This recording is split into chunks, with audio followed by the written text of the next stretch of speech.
Assalamualaikum warahmatullahi wabarakatuh.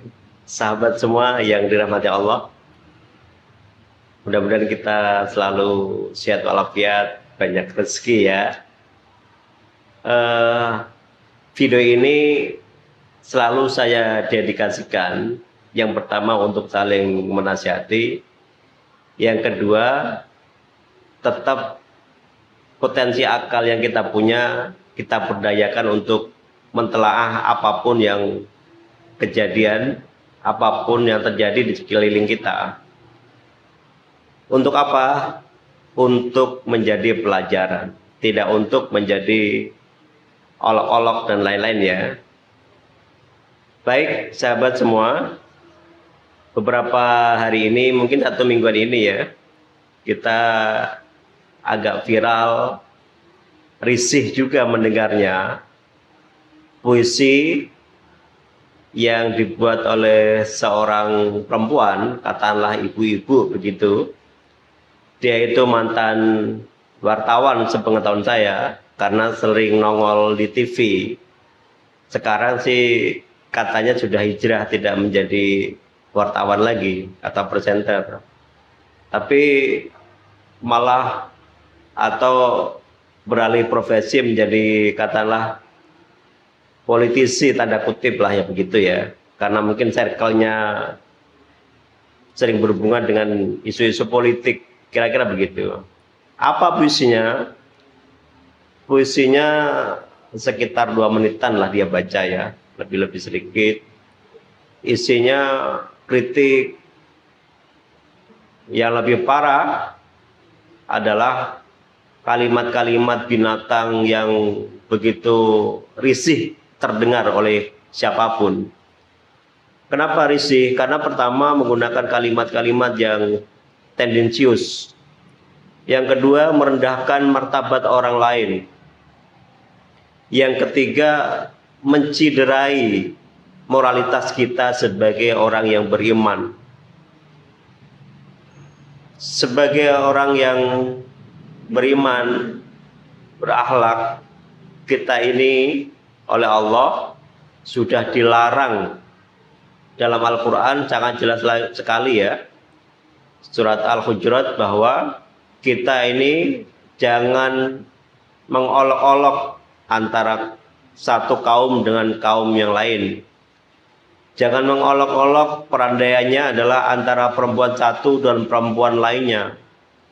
Karena bisa jadi orang yang diolok-olok, kaum yang diolok-olok, perempuan yang diolok-olok, itu jauh lebih mulia daripada kita yang mengolok-olok. Jangan juga menyebut dengan panggilan yang jelek. Misalnya namanya Burhan, dipanggil jadi kutu misalnya. Ini tidak boleh. Kenapa? Karena ini mendowngrade kemuliaan yang sudah Allah berikan kepada kita. Ingat ya, agama Islam itu sangat menghargai sekali eksistensi manusia. Bahkan Allah itu dalam satu firman-Nya menyebut bahwa walaqad karramna bani Adam.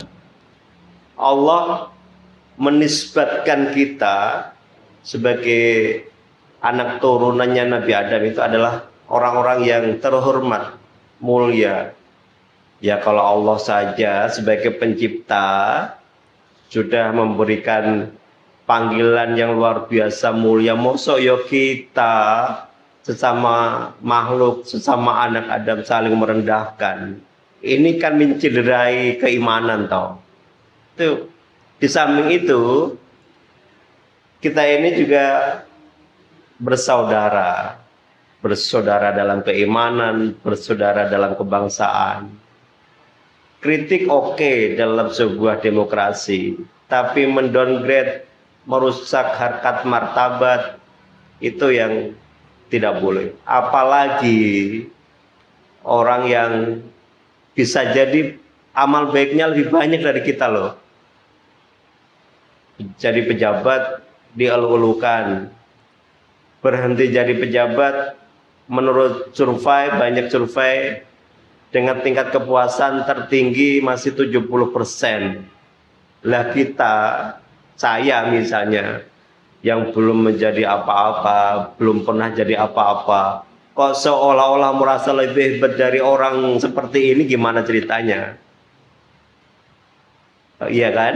Nah, sampai semua terlepas dari itu, sekali lagi adalah sebenci-bencinya kita terhadap sesuatu atau seseorang, mungkin sebagai manusia masih ada toleransinya, wajar.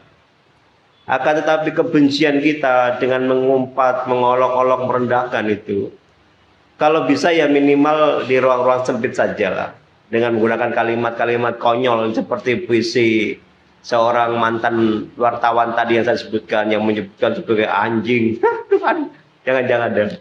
Gitu. Jadi itu mencederai moralitas kita sebagai anak bangsa. Sekali lagi, ayo kita sama-sama mengkritik, sama-sama menasihati, karena ini bagian dari inti agama. Tapi yang tidak boleh adalah pertama merasa benar sendiri. Yang kedua, merendahkan martabat orang lain, jangan. Kan sekali lagi kita adalah setara, keimanan kita yang dan ketakwaan kita yang menjadi pembeda. Kalau kita merasa berakhlak, paling bertakwa, ya nggak pantas lah, ya tidak pantas lah kita menggunakan atau memakai perilaku-perilaku barbar, perilaku-perilaku yang tidak mencerminkan akhlak yang mulia, akhlak yang baik. Ini kan mencederai, mengkhianati eksistensi kita sendiri sebagai seorang manusia yang sudah mulia, sudah terhormat. Kesalahan kita saling menasihati, tapi jangan ada ruang benci yang begitu luar biasa. Kenapa?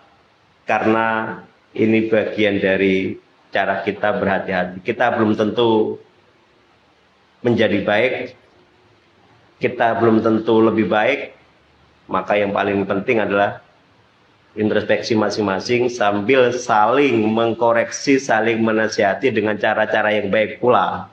Oke ya, demikian. Wassalamualaikum warahmatullahi wabarakatuh.